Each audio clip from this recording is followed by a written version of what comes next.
ॐ अज्ञानतिमिरान्धस्य ज्ञानाञ्जनशलाकया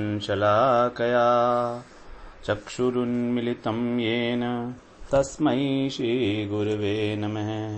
वाञ्छाकल्पतरुभ्यश्च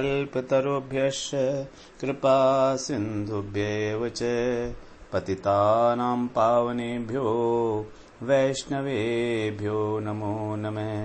नमो महावदान्याय कृष्ण प्रेम प्रदायते कृष्णाय कृष्ण चैतन्य नाम्ने गौरत्विषे नमः। हे कृष्ण करुणा सिंधु दीनबंधो जगत्पते गोपेश गोपिका कांत राधा कांत नमोस्तुते। तप्त कांचन गौरांगी राधे वृंदावनेश्वरी वृषभानुसुते देवी प्रणमामि हरिप्रिये। वृंदायै तुलसी देव्यै प्रियायै केशवस्य च कृष्ण भक्ति प्रदे देवी सत्यवत्यै नमो नमः। श्री कृष्ण चैतन्य प्रभो नित्यानंद श्री अद्वैत गदाधर शिवसदी गौरभक्त वृंद। हरे कृष्ण कृष्ण कृष्ण हरे हरे, हरे राम राम राम हरे हरे। हरे कृष्णा। मैं सर्वप्रथम अपने गुरुपाद पद ओम विष्णुपाद अष्टोत्तरशत श्री श्रीमद् भक्तिवेदांत माधव गोस्वामी महाराज के चरण कमलों में अनंत कोटि दंडवत प्रणाम ज्ञापन करता हूँ। हम लोग भगवद गीता के तीसरे अध्याय का 30वां श्लोक श्रवण कर रहे थे। आज उसका तृतीय दिवस है। ये श्लोक जो है कर्म योग, इस श्लोक के साथ ही भगवान कर्म योग का उपसंहार कर रहे हैं। कर्म योग मतलब भगवत अर्पित निष्काम कर्म। तो निष्काम कर्म को किस प्रकार से भगवान के अर्पण किया जाएगा, तो अर्पण करने की जो विधि है वो यहाँ पर भगवान बता रहे हैं कि किस प्रकार उसे अर्पण करना है, कैसे करना है। मयि सर्वाणि कर्माणि सन्न्यस्याध्यात्म चेतसा निराशीर्निर्ममो भूत्वा युध्यस्व विगतज्वरः। सारे कर्मों को भगवान के अर्पण करना है, मुझ में। मयि माने मुझ में, सन्न्यस्य माने अर्पण करना। कैसे करना है? अध्यात्म चित्त के द्वारा, अर्थात अध्यात्म ज्ञान होना चाहिए, तभी उसको अर्पण कर सकते हैं कि आत्मा क्या है और शरीर क्या है। दूसरा बता रहे हैं निराशी, मतलब कोई आशा नहीं होनी चाहिए, और निर्ममो आसक्ति नहीं होनी चाहिए। होकर ये चीजें होकर तब युद्धस्व विगतज्वरः, कि तुम अपने शोक को दूर करके और तब अपने कर्तव्य कर्म में प्रवृत्त हो, जो युद्ध है। अर्जुन का कर्तव्य कर्म कहा क्या है यहाँ पर? युद्ध। तो उसमें युद्धस्व विगतज्वरः। तो भगवान ने यहाँ पर फिर एक बार आज्ञा दी है कर्मयोग के बाद कि कर्मयोग को करते हुए अगर तुम युद्ध में प्रवृत्त होंगे तभी तुम्हारे चित्त की शुद्धि होगी और तुम्हारे सारे पाप वगैरह जितने भी हैं वो सब खत्म हो जाएंगे। तो हम लोग इसमें सन्न्यास्य वो अध्यात्म चेतसा, तो इसके बारे में हम श्रवण कर चुके थे। अभी हम श्रवण करते हैं निराशी और निर्ममो भूत्वा। निराशी का मतलब क्या है कि बिना किसी आशा के, अर्थात जैसे जब हम लोग कोई भी चीज अर्पण करते हैं, कोई भी चीज देते हैं किसी को, तो हमारे अंदर एक आशा होती है कि हमको भी कुछ रिटर्न में मिलना चाहिए। ये व्यवहार में ऐसा ही है।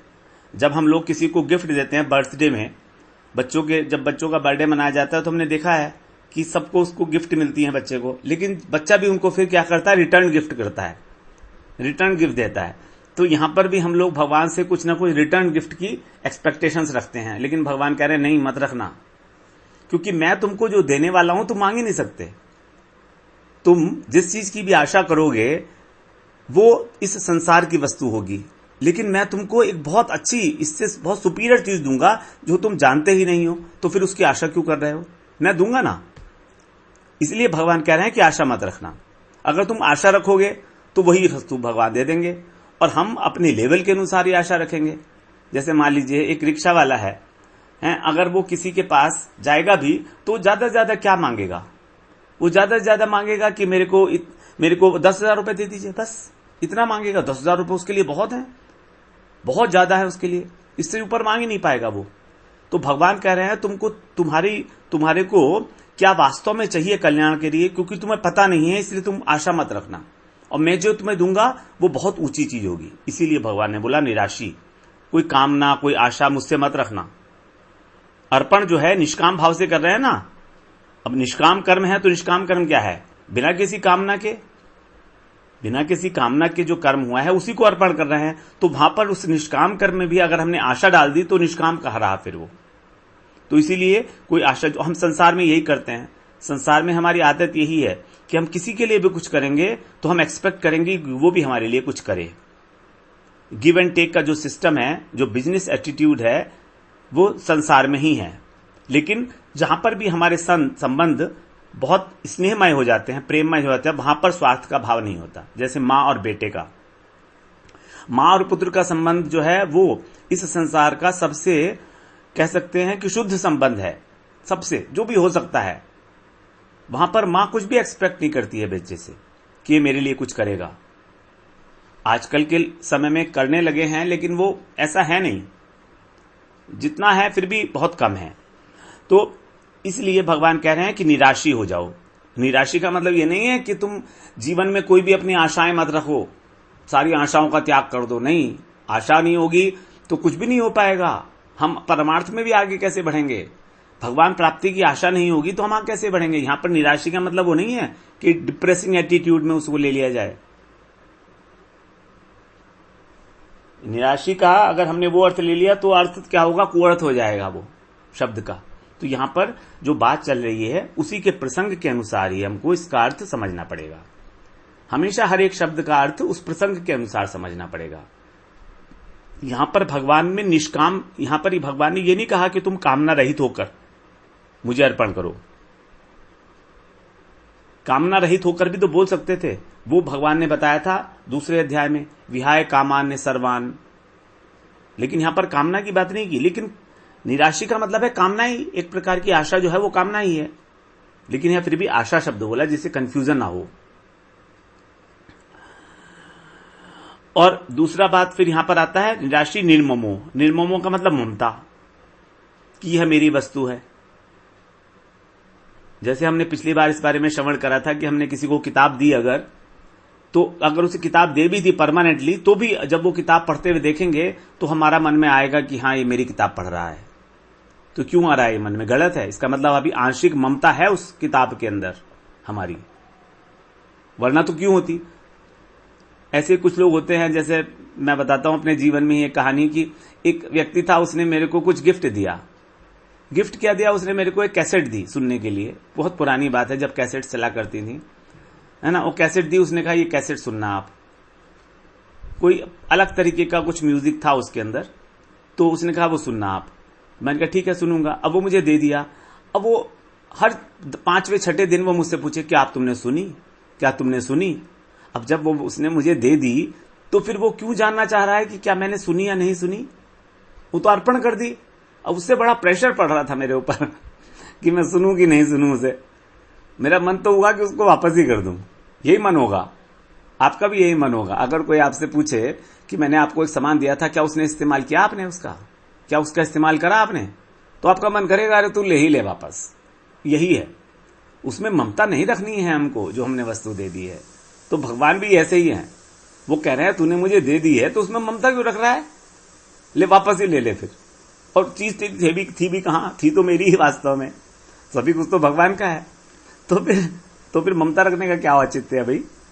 और फिर दी क्यों अगर तुम्हारी इतनी ममता थी, इतनी आसक्ति थी। लेकिन हम जैसे हमारे जैसे पिछली बार बोला था कि जब हम प्रसाद चढ़ाते हैं तो उसमें में ममता होती है। बताओ, छोटी सी चीज है कि भगवान को एक भाव के साथ हम प्रसाद चढ़ा रहे हैं, बड़ा अच्छा सा, है ना। उसमें भी ममता है कि वो मुझे ही वापस मिले, किसी दूसरे को ना दे रहे हैं। तो ये सब अपने मन को सावधान करना पड़ेगा इस चीज के लिए कि हम ऐसा ना करें। ये भगवान के आदेश हैं हमारे को। तो निराशी निर्ममो भूत्वा। और निर्ममो का मतलब दूसरा ये भी ले सकते हैं कि हमारी ममता सबसे ज्यादा हमारे अहंकार में होती है, हमारी आसक्ति हमारे कर्तापन में कि मैं हूं, आई एम समथिंग। तो ये अहंकार भी तो भगवान को हमने अर्पित ही कर दिया ना। कर्तापन का भाव तो सबसे पहले अर्पित होगा। एक्चुअली अर्पण की प्रक्रिया ही जो है वहां से शुरू होती है कि हम करता नहीं है, ये आपका ही है सब कुछ। तो अब अहंकार का अर्पण करना बड़ा मुश्किल होता है। जब हम गुरु की शरण में जाते हैं तो गुरु को जब दंडवत प्रणाम करते हैं, जब उन्हें प्रणाम करते हैं, जब बोलते हैं प्रणाम राम नम नम नमस्ते, नमस्ते का मतलब क्या है? न मस्ते, मतलब आपको, आपके सामने मैं कुछ भी नहीं हूं। अपने अहंकार को पूरा का पूरा न्यौछावर कर देना। न म, मन मेरा नहीं है, अब अपना मेरा मन बुद्धि सब कुछ नहीं है मेरे पास, ये सब आपका है। ये है समर्पण। तो अहंकार को समर्पण करके हमको बड़ा डर लगता है। डर इसलिए लगता है कि हमारी जो सत्ता है वही हिलती हुई नजर आने लगती है हमको कि अब हमारा क्या होगा। जैसे जो हम गुरु की शरण में लेते हैं, हम गुरु की शरण क्यों नहीं लेते? इसीलिए नहीं लेते हम लोग गुरु की शरण कि हमारी स्वतंत्रता छिन जाएगी। ये है हमारा भय, और यही भय है जो परमार्थ में सबसे बड़ा अवरोधक है। जब तक हम सदगुरु की शरण में नहीं जाएंगे, जब तक हम अपने अहंकार को उनके चरणों में समर्पित नहीं करेंगे, जब तक हम उनका अनुगत्य नहीं करेंगे, हम ऐसा बिल्कुल भूल जाएं कि हम परमार्थ में पढ़ सकते हैं। हमारी अभी जो वहां पर यात्रा शुरू ही नहीं हुई है परमार्थ के अंदर, ये मानना तो है। परमार्थ में तो ऐसा ही है और जगत में भी ऐसा ही है। जब तक आप क्लास में जाके ABCD नहीं पढ़ेंगे, तब तक जगत में कैसे व्यवहार होगा? मान लो मैं किसी को गुरु ही नहीं मानता स्कूल में अपने, कि कोई मुझे पढ़ा सकता है, तो मैं क्या ग्रहण करूंगा शिक्षा, और फिर व्यवहार कैसे करूंगा? मुझे तो 2 + 2 4 होते हैं, ये भी नहीं आएगा। ये भी तो गुरुजी ने सिखाया था। मुझे क्या पता था 2 + 2 4 होते हैं?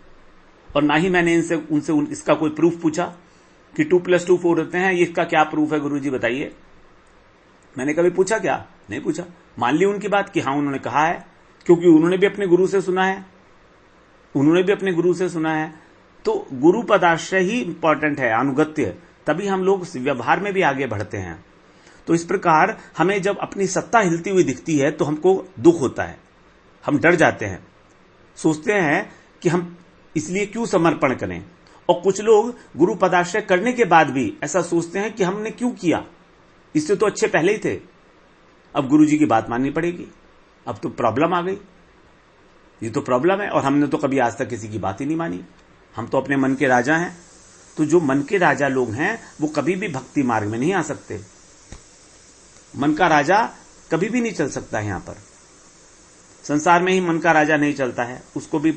उसके भी अभिमान को भगवान किसी प्रकार से ठेस पहुंचाते हैं, अलग अलग प्रकार से, क्योंकि भगवान को अभिमान प्रिय ही नहीं है, सबसे बड़ी बात है। इसीलिए वो बोल रहे हैं कि तू ना तो ममता रख ना आशा रख। और यही तीनों चीजें व्यवधान है ये। तो इसीलिए मूल में क्या है इन सबके? मूल में है कामना। मूल में कामना है किसी वस्तु को प्राप्त करके उसको स्वतंत्र रूप से भोग करने की इच्छा। यही है एक मूलभूत, जिसकी हम अर्पण नहीं कर पाते भगवान को। कोई भी चीज अपने को अर्पण नहीं कर पाते, किसी पदार्थ को भी अर्पण नहीं कर पाते भगवान को। यही है कारण कि हम स्वयं भोगना चाह रहे हैं। यह है हमारी कामना। और कामना क्यों होती है? आसक्ति के कारण, वस्तु में आसक्ति हो जाती है। दूसरे अध्याय में जो बताया था भगवान ने पूरा प्रोसेस समझाई थी। ध्यायतो विषयान पुंस संगस्तेषोपजायते संगात संगात संजायते कामे कामात क्रोधो विजायते। ध्यायतो विषयान पुंस 62वां श्लोक है कि बार बार जब वस्तु का ध्यान करते हैं तो हमारी उसमें आसक्ति हो जाती है। आसक्ति से हमारा उसके अंदर कामना पैदा होती है, और कामना पूरी नहीं होती तो क्रोध आता है। तो कामना को जो उत्पन्न होना है वो है ध्यान करने से, उस बात का बार बार, उस बारे में बार बार विषय में सोचना, सुनना, देखना, तभी उसके प्राप्ति की इच्छा होने लगती है। और ये हमारे अनुभव की बात है। हमने टीवी पे देखा एक नया मोबाइल आया है मार्केट में, बस उसमें एडिशनल फंक्शंस हैं और ये टॉप क्लास कैमरा है, उसके अंदर इतने पिक्सल्स हैं, ये है वो है, बस ऐड देखते ही हमारी इच्छा पैदा हो गई। फिर हम रोज देखेंगे उसी ऐड को। टीवी पे देखा, उसके बाद सर्च मारा मोबाइल में, उसके बाद शोरूम में जाके देखा, उसके बाद लोगों से डिस्कस किया और हो गया, कामना पैदा हो गई। जबकि अच्छा खासा पहले बैठे थे चुपचाप शांति से, कोई प्रॉब्लम नहीं थी, लेकिन उनको देखते हलचल मच गई। तो अब उसको हलचल मचने के कारण ही सारा का सारा मामला, सब चित्त जो है हमारा क्षुभित हो गया, सारा आत्मज्ञान भूल गया हमको, अब हमें मोबाइल ही दिखता है।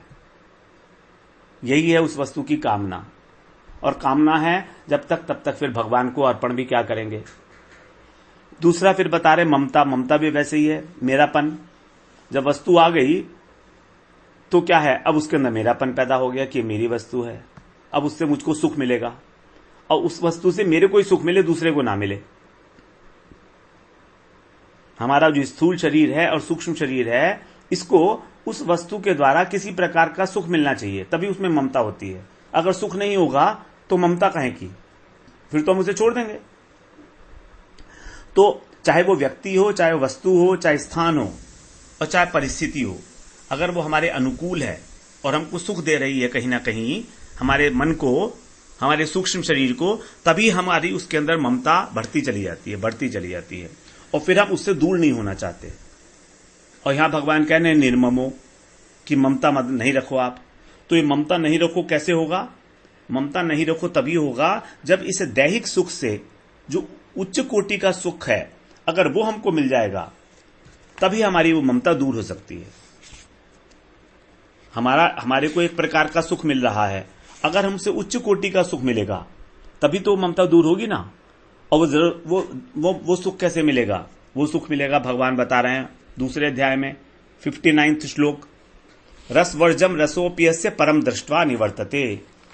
परम दृष्ट्वा, परम दृष्ट्वा का मतलब है जब हमको परमात्मा का अनुभव हो जाएगा, तभी हमारा जो रस बुद्धि है उसके अंदर, संसार के पदार्थों में जो हमारी रस बुद्धि है, रसवर्जम रसोपियस्य, वो हमारा रस जो है, वो आसक्ति जो है, वो निवृत्त हो जाएगी। अन्यथा अगर हम किसी विषय से दूर रहें तो हमारी आसक्ति निवृत्त नहीं होगी, हमारे मन में उसको भोग करने की इच्छा लगातार रहेगी।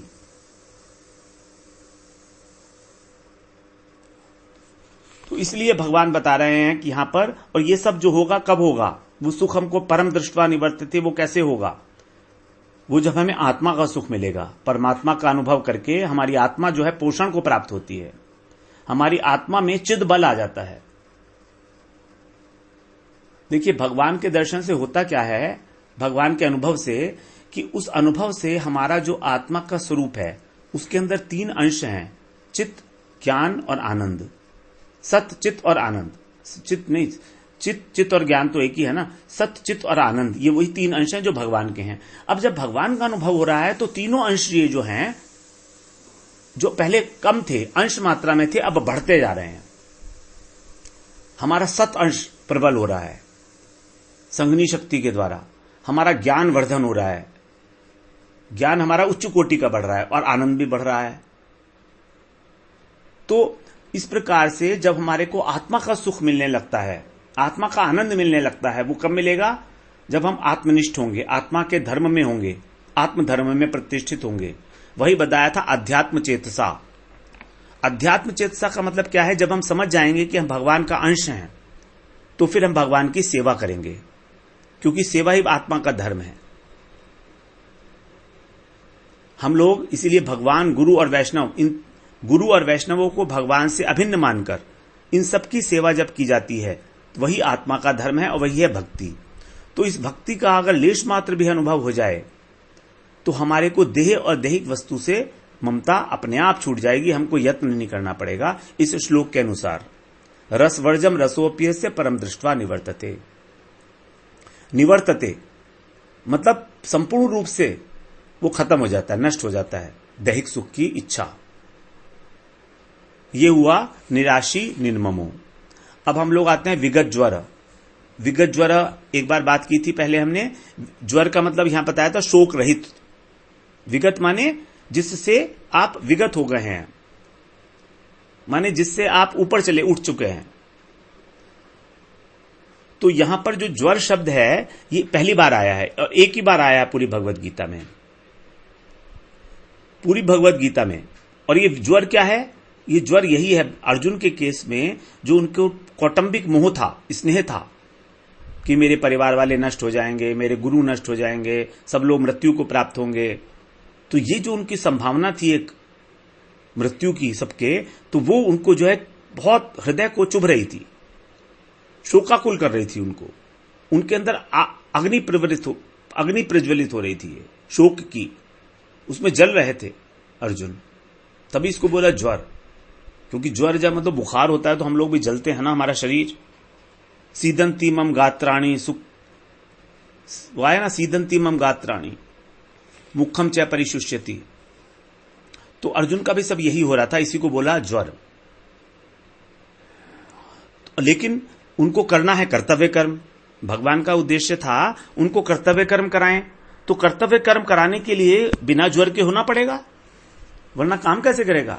अगर हमें ऑफिस जाना है और हमारा मन जो है बिल्कुल शोकाकुल है, तो हम ऑफिस में क्या काम करेंगे जाके। तो इसीलिए विशेष रूप से सावधान कर रहे हैं कि तू इस शोक से मुक्त हो जा, तभी तू कर्म कर पाएगा। और बिना कर्म किए तेरी मुक्ति भी नहीं है, ना तेरा चित्त शुद्ध होगा। तो कर्म को किस प्रकार करना है वो तो बताया, अध्यात्म चेतसा निराशी निर्ममो। और विगत ज्वर कैसे होना है, वो अध्यात्म चेतसा से हो जाएगा। जब तुझे आत्मा अनात्म का विवेक हो जाएगा तो तेरा ज्वर भी शांत हो जाएगा। इस प्रकार से युद्धस्व, युद्धस्व का मतलब युद्ध करना नहीं है, युद्धस्व का मतलब है कर्तव्य कर्म को करना।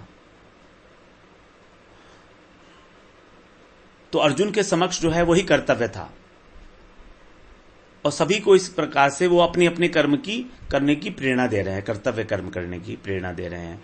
दूसरा जो ज्वर है, ये ज्वर की बात की है, तो ज्वर का दूसरा अर्थ हो जाता है अनुकूल परिस्थिति में प्रसन्न होना और प्रतिकूल में उद्विग्न होना, ये भी ज्वर है। इसी के कारण हमको क्या होता है, राग हो जाता है, द्वेष, जितने भी ये विकार हैं मन के निगेटिव नकारात्मक, राग द्वेष, चिंता द्वेष, उद्वेग, मानसिक विकृति हो जाती है, शोक मोह भय, ये सब ज्वर हैं। सबके सभी ताप बताए गए हैं, आध्यात्मिक ताप, आदि भौतिक ताप और आदि दैविक ताप। 3 प्रकार के ताप हैं जिसमें संसार जो है सब लोग उसमें जल रहे हैं। तो इन तापों की जो औषधि है वही है सिर्फ भगवान के नाम का स्मरण, भगवान की भक्ति। इसीलिए भगवान ने यहां पर कहा कि तुम समबुद्धि वाले हो जाओ, समता को प्राप्त हो। मतलब तुम्हारे लिए आगे प्रतिकूल परिस्थिति हो या अनुकूल हो, तुम प्रत्येक परिस्थिति में, सुख और दुख में, द्वंद्व में, सफलता असफलता में, जय पराजय में समभाव रखो। यही है विगत ज्वर, तभी तुम अपना कर्तव्य कर्म कर पाओगे।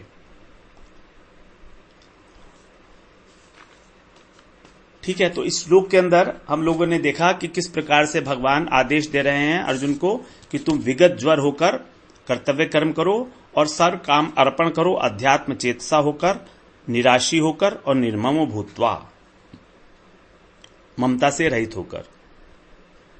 यही सारा ममता जो है और कामना और ममता जो है, यही दो जो हैं वस्तुएं हमको ना तो भगवान को अर्पण करवा पा रही हैं कोई चीज, ना हमको निष्काम कर्म करने दे रही हैं। यही दोनों व्यवधान है मेन, और मेन व्यवधान जो है कामना ही है। सबसे पहले होती है कामना, वहीं से सारा का सारा खेल शुरू होता है संसार में फंसने का। और कामना ऐसी एक वस्तु है जो हमेशा रहेगी, हम कामना को खत्म नहीं कर सकते, यही तो बात है। इच्छा करना क्या है, चेतन तत्व का 3 गुण हैं बताए थे ना, जड़ और चेतन, इनमें क्या अंतर है। चेतन तत्व 3 वस्तुएं उसके अंदर स्पेशलिटीज होती हैं कि वो अनुभव करता है, वो इच्छा करता है, अनुभव करता है और क्रिया करता है। ये तीनों काम करता है। तो इच्छा करना तो उसका धर्म है। हमारी आत्मा का जो प्रकाश है, उस प्रकाश के कारण ही अंतःकरण के अंदर इच्छा आ रही है, उसी के कारण जो है ये अनुभव भी आ रहा है, और उसी के कारण जो है क्रिया भी हो रही है। क्योंकि आत्मा में ये तीनों वस्तु हैं चेतन तत्व होने के कारण। जब उसका आभास हमारे मन बुद्धि अहंकार चित्त में पड़ रहा है, तो ये तीनों क्रियाएं उसमें भी आ गई, इसीलिए उसको बोला गया चेतनाभास। जो चेतनाभास होकर वो ये तीनों क्रियाएं कर रहा है। अब यहां भगवान कह रहे हैं कि इच्छा मत कर, तो फिर क्या करें क्या ना करें। इच्छा तो इनबिल्ट है हमारे सिस्टम में, बिना इच्छा किए बिना कर्म किए हम एक क्षण भी नहीं रह सकते। जैसे हम लोग कर्म किए बिना नहीं रह सकते हैं, क्रिया भी तो है ना, चेतन का एक जो लक्षण है वो क्रिया, तो कर्म के बिना नहीं रह सकते। उसी प्रकार हम लोग इच्छा किए बिना भी नहीं रह सकते, उसी प्रकार हम लोग अनुभव किए बिना भी नहीं रह सकते। हमेशा अनुभव हो रहा है हमको, सर्दी गर्मी का, दुख सुख का लगातार हमको अनुभव हो रहा है, अनुकूलता प्रतिकूलता का। बेसिकली हम लोग अनुभव करने वाले ही जीव हैं। प्रत्येक वस्तु को, जो भी चेतन वस्तु है, उसे अनुभव हो रहे हैं। एक क्षण भी हम ऐसा नहीं है कि हमें अनुभव नहीं हो रहा हो। तो इसीलिए इच्छा जो है वो बेसिकली इच्छा को रिमूव नहीं किया जा सकता, आसक्ति को भी रिमूव नहीं किया जा सकता, इसको सिर्फ रिप्लेस किया जा सकता है, बस इतना ही। इच्छा तो हमारे स्वरूप में है, इसीलिए हमको यह सोचना है अपनी बुद्धि का आश्रय लेकर कि हमको किस वस्तु की इच्छा करनी चाहिए। वास्तव में भगवान ने इच्छा शक्ति दी ही इसलिए है कि तुम मेरी इच्छा करो मेरी प्राप्ति की। उसमें कोई प्रॉब्लम कहां है? भगवान तो चाह रहे हैं तुम मुझ में आसक्त हो जाओ। इतना सुंदर सुंदर रूप बना के आ रहे हैं हमारे आगे। त्रिभंग भंगिम रूपम वेणुकंद वेणुरंध्र करार्चितम। भगवान का रूप कैसा है? कृष्ण का त्रिभंग भंगिम रूपम वेणुरंध्र करार्चितम। वेणु है उनके हाथों में रखी हुई है। क्यों है ये सब? क्यों कर रहे हैं भगवान? क्या जरूरत है उन सबको करने की? जिससे हमको आकर्षित कर सके और हम उनके बारे में उनको प्राप्त करने की इच्छा कर सकें। लेकिन हमारी बुद्धि इतनी ढकी हुई है, इतनी बड़ी विडंबना है ये माया की, कि वो हमारे को भुला देती है कि हमको इच्छा भी क्या करनी है। That is the main issue. अब इस श्लोक में सबसे इंपॉर्टेंट जो शब्द आया था वो है मयि सन्न्यस्य। सबसे इंपॉर्टेंट। अगर मयि सन्न्यस्य नहीं है तो कुछ नहीं है। भगवान ने कहा है मुझे अर्पण नहीं करते तो तुम्हारा किया धरा सब बेकार, कोई फायदा नहीं होने वाला तुमको। कर्मयोगी नहीं हुआ, निष्काम कर्म से भगवान खुश नहीं होते हैं। निष्काम कर्म भगवान को कभी खुश नहीं कर सकता है। निष्काम कर्म हम सोचे कि वो भगवान को हमारी प्राप्ति करा देगा निष्काम कर्म करके, नहीं।